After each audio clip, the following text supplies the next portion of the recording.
Sir, দেখতে পেলাম দুজন বাংলাদেশি নাগরিককে আপনারা আটক করেছেন। কোথা থেকে আটক করেছেন বাবু? কিভাবে উঠে আসলো এই সাফল্য আপনাদের? গতকালকে আমাদের নাইট রাউন্ডে ডিউটি ছিলেন আমাদের এএসআই ডিএম সাকমান মধু, এবং আমাদের একটা পেট্রোলিং পার্টি ছিল, এসপিও ছিল, সঙ্গে টিএসআর ছিল সেখানে। এটা হলো আলী হোসেন ছিলেন এসপিও।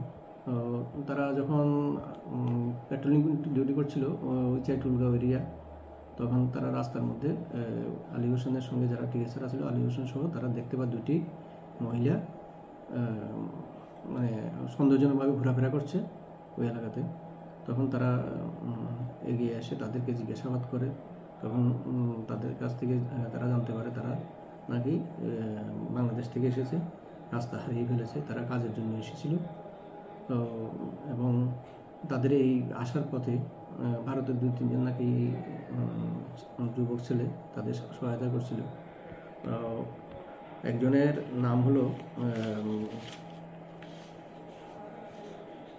মিস এমএসটি, মানে রুবেদা, বয়স হলো 60, wife of late Mohammad Sharif, alias নাম আছে একটা মুসুবি, আর হলো ভিলেজ হলো শিকদারপাড়া, পিএস নিরা, বাংলাদেশ। আর সাথে একজন ছিল অপ্রাপ্তবয়স্ক মেয়ে। তারা দুজনে তখন তাদের ভালো করে জিজ্ঞাসাবাদ করে জানতে পারে তাদের কাছে কোনো বৈধ কাগজপত্র ইন্ডিয়া প্রবেশের নেই বা পাসপোর্টও নাই তাদের কাছে। তখন সে নাইট পার্টি, যে আমাদের নাইট রাউন্ড ডিউটি ছিল, মোবাইল ডিএম চাকমা মহোদয়কে ডাকছে যে এমন এমন ঘটনা। তখন উনি সেখানে গেছেন, গিয়ে দেখতে পান তারা দুইজন মহিলা। তখন তাদের আবার জিজ্ঞাসাবাদ শুরু করে। জিজ্ঞাসাবাদে তারা জানতে পারে জানি যে তারা বাংলাদেশি এবং তারা কাজের সন্ধানে অবৈধভাবে ভারতে প্রবেশ করছে। ভারতে প্রবেশে কাজে সহায়তা করছে ভারতের নাকি 2-3 যুবক, তারা সহায়তা করছে। তখন তাদের কাছে কোনো বৈধ কাগজ আছে কিনা বা পাসপোর্ট আছে কিনা জিজ্ঞাসাবাদ করলে তারা জানায় তাদের কাছে কোনো বৈধ কাগজ নাই, তারা অবৈধ পথে প্রবেশ করেছে।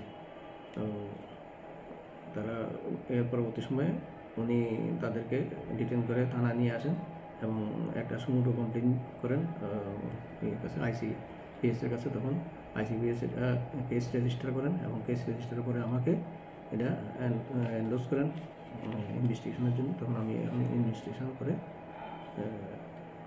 আন্ডার ইনভেস্টিগেশন আছে, তাদের কোর্টে ফরওয়ার্ড করা হয়েছে। আজকে কোর্টে ফরওয়ার্ড করা হয়েছে? হ্যাঁ, আজকে কোর্টে ফরওয়ার্ড করা হয়েছে।